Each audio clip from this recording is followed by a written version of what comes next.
No mesmo dia nós tivemos a decisão do STF que tornou o Moro réu pelo crime de calúnia contra o Gilmar Mendes e tivemos também o indiciamento do Bolsonaro pelos crimes da falsificação dos documentos de vacinação e também associação criminosa.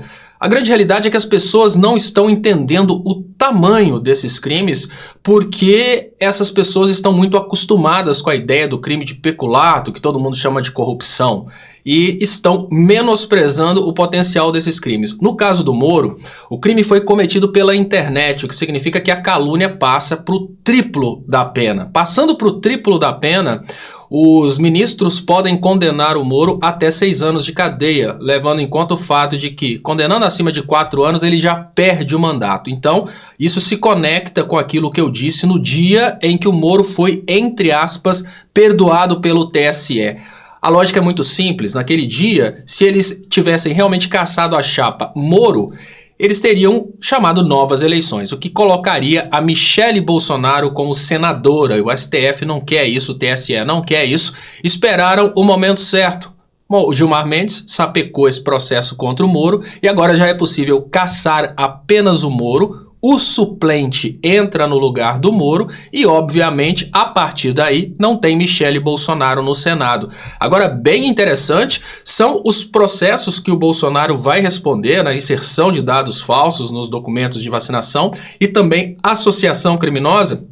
As pessoas estão todas esperando os crimes relacionados ao golpe de Estado, porque por esses crimes nós já temos várias pessoas, inclusive presas e já condenadas, mas nós estamos falando de 2 crimes que somados eles levam a pena de 15 anos de reclusão. 15 anos é suficiente para botar o Bolsonaro na cadeia e esses crimes já vão para julgamento pelo STF, o que significa que esses crimes serão julgados já na última instância e apesar de ter recurso na última instância, a gente já sabe que o STF se sentiu muito ameaçado pelo bolsonarismo que queria inclusive fechar o STF, fechar o TSE.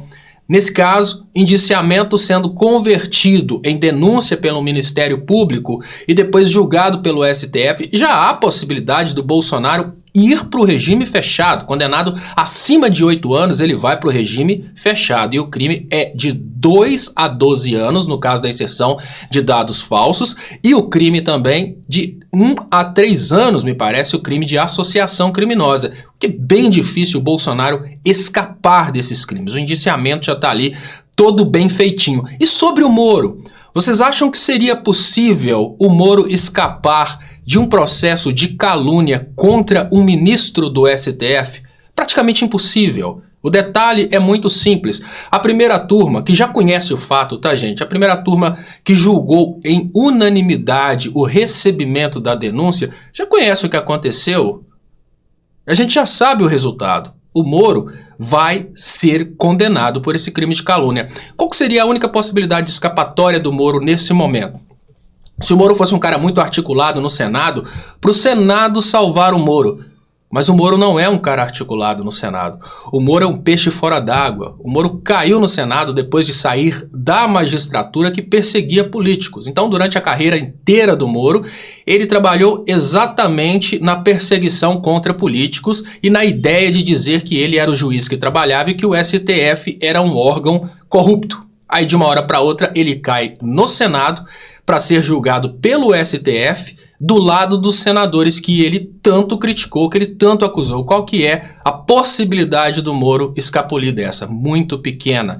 Para quem acredita que o Moro foi salvo pelo STF, pelo TSE, desculpa, naquele julgamento da questão da chapa, fiquem sabendo que não. Desde o meu primeiro vídeo sobre o assunto eu tenho dito que naquele dia o TSE decidiu quem ficaria no Senado, se seria Moro ou a Michele Bolsonaro, que liderava todas as pesquisas para vencer caso tivéssemos novas eleições. E o TSE decidiu que não é hora de colocar a Michele Bolsonaro no Senado, o que nos dá uma luz bem interessante. O TSE e o STF já sabiam que conseguiriam retirar Moro do Senado de outra forma. E isso nos leva a crer que a Michele Bolsonaro não entrar no Senado agora tem um motivo especial. O TSE e o STF sabem como tornar a Michele Bolsonaro inelegível até 2026. Muito obrigado, siga o canal aí, siga o Leonardo Estopa, marquem para receber notificações e até mais.